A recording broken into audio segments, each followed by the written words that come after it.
Good morning children. As we know that we have completed the chapter 6. So today we will do the short question answer. And the first question is, give the difference between living and non-living things. So answer is difference between living things and non-living things. You have to make two columns, one for living things and another for non-living things. So the first difference is living things are made up of cells. Living things has a particular cellular organization. Okay, so their body is made up of cells. But in non-living things, no cells are found and not show cellular organization. Non-living things में cell से नहीं बनी होती है. Okay, उनके अंदर cellular organisation नहीं मिलता. वो किससे बने होते हैं? मॉलिक्यूल से. The second difference is living things need food to grow and develop. Living things show the have the nutrition. Okay, but non living things do not need food. तो living things को तो grow करने के लिए, develop करने के लिए food की ज़रूरत होती है, न्यूट्रिशन की ज़रूरत होती है, बट नॉन लिविंग थिंग्स को इस तरह की नीड नहीं होती है. After then second question, what is the use of oxygen for a living organisation. Oxygen का लिविंग ऑर्गेनिज्म के लिए क्या यूज़ है, किस लिए ज़रूरी है? Answer is oxygen is use by the cells to produce energy by the oxidation of food in the body. This energy is utilized by living things for various activities like heartbeat, thinking, reading and playing. Oxygen use होती है, sales use करती हैं और energy produce करने के लिए. जब food digest हो जाता है तो उससे एनर्जी जो रिलीज होती है with the help of the oxygen, digested food break down and release the energy.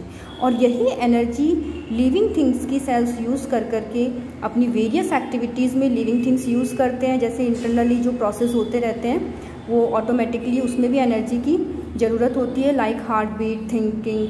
और जो हमारी जो एक्टिविटीज़ हैं लाइक रीडिंग, प्लेइंग, इनमें भी एनर्जी की नीड होती है.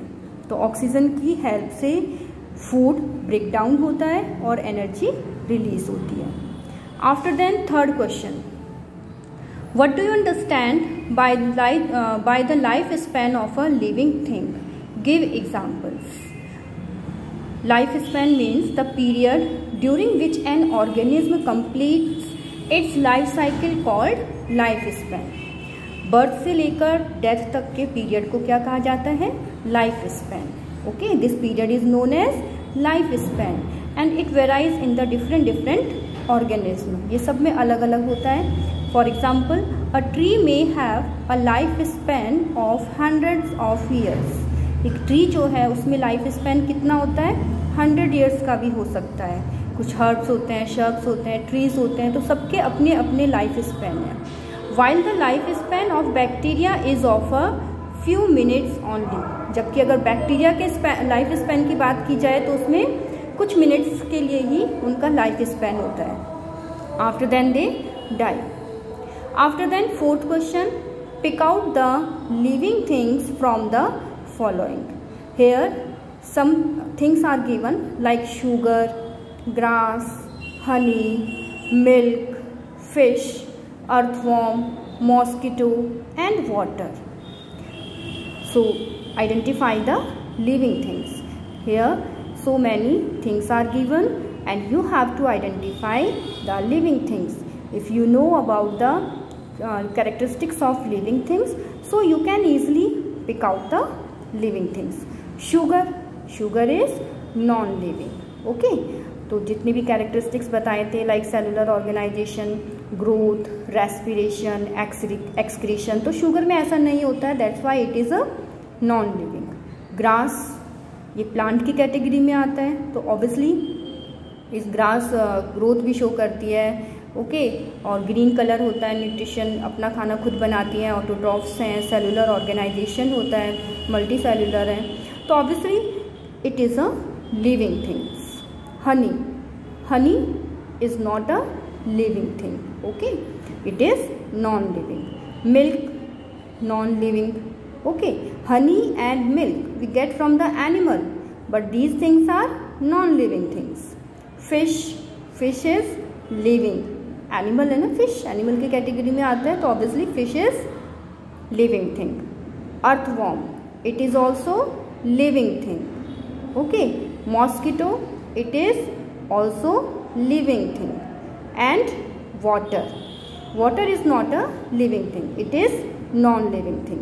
So here in the answer you have to write the only name of the living things like grass, fish, earthworm, mosquito. These are the living things. Okay, so read these answers and learn also, and do short question answer, question number 1, 2, 3 and 4. These in your notebook, and listen children, as you write in the notebook and as well as learn also. Thank you.